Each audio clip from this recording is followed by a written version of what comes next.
When you're woodworking, you absolutely have to have a table saw, right? I'm Travis and this is how I do things, and in this video I'm going to show you that you don't need a table saw for woodworking. I started woodworking long before I had a table saw, but now that I have one, I use it more than any other tool by far. But there's lots of cool tricks to allow you to get by without one. I'm going to start with the easiest and simplest solutions and then work my way up from there. Most of my solutions will start with a regular old circular saw. And that shouldn't come to anybody's surprise because when you flip this over, it's basically a little tiny table saw. In fact, using a circular saw freehand and some nice tips that I'm about to give you, you can make a pretty straight cut. First, make sure you have a sharp, high quality blade and that it's the right type of blade for whatever you're cutting. Set the blade cut depth to about 1/8 inch deeper than the thickness of the workpiece. To do this, first unplug the saw and pull back the blade guard. Then set the saw on the edge of the workpiece. Then loosen the adjustment lever, adjust the cutting depth, and then retighten the lever. Mark your cut with a tape measure and a straight edge. It helps to pull the blade guard back as you start your cut. You can release it once you're fully into the cut. Don't trust the gauge on the miter saw. They are typically inaccurate. Instead, watch where the blade is cutting the workpiece. It's also important to keep a steady pace without stopping. Any stopping could cause the cut to move left or right. While the blade is spinning, the saw actually wants to cut straight. If you absolutely need to stop for any reason, let the saw come to a complete stop and then reposition yourself. Then back the saw up about 1/2 inch before continuing your cut. I love using my table saw with a crosscut sled. But before I had one, I used a speed square to make nice perpendicular crosscuts with my circular saw. You just set the square in the board, set the saw against it, and then slide it along the board until the blade lines up with the mark. Then make your cut. The nice thing about this setup is that you can make crosscuts on very long boards. It's very difficult to do that with a table saw and crosscut sled because the board hangs way off the saw.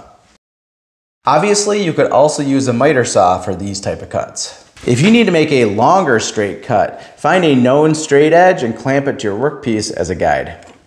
As you're cutting, make sure to keep the base of the circular saw tight against the guide.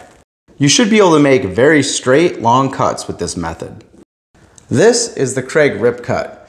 And if this one could talk, it would tell you about all the projects I made before I had a table saw. The Rip Cut easily attaches to almost any circular saw.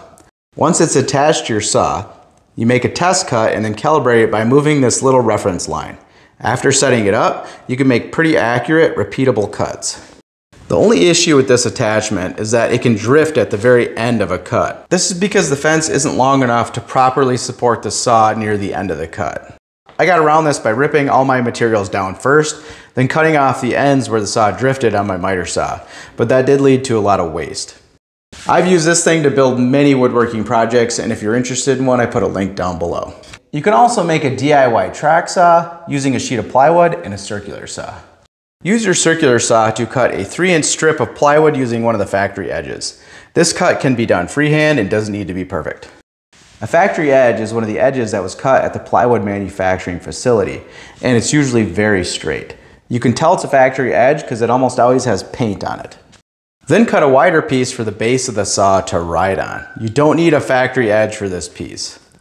Now glue the two pieces together, paying attention to which side was the factory edge and leaving about 2 inches sticking out on the non-factory edge side. The overhang will be used when clamping it down. Now run your saw along the guide to cut off the excess base material. The newly cut edge will be the edge you will line up with your cuts on the workpiece. Just set it on the piece to be cut, line it up with your marks, and clamp it down. Set the depth of your cut to accommodate the added thickness of the base material and make your cut, straight as an arrow. I don't have one, but Kreg also makes a device called an AccuCut. Essentially, you attach your circular saw to it and it becomes a track saw. It sounds pretty promising, but unfortunately I don't have much information on it. If anybody that's watching this has used one, please leave a comment and let us know what you think. You could buy a track saw. I know what you're gonna say. That's cheating because that pretty much costs as much as a table saw. And you're right, but in my defense, they're awesome. The track saw is basically a really nice circular saw that attaches to a guide track. The guide track has a really grippy bottom, and you can pretty much just set it on the workpiece and make your cut without it moving. If you want the track to be extra secure, there are also clamps you can use that are specifically designed for this type of track. You can even connect two guide tracks together to make a mega track for really long, straight cuts. When cutting large sheets of plywood, the track saw is actually better and safer than a table saw because you're moving the saw instead of trying to move a large piece of plywood while making the cut. It also breaks down really small, so it's great for people that have a small shop like I do.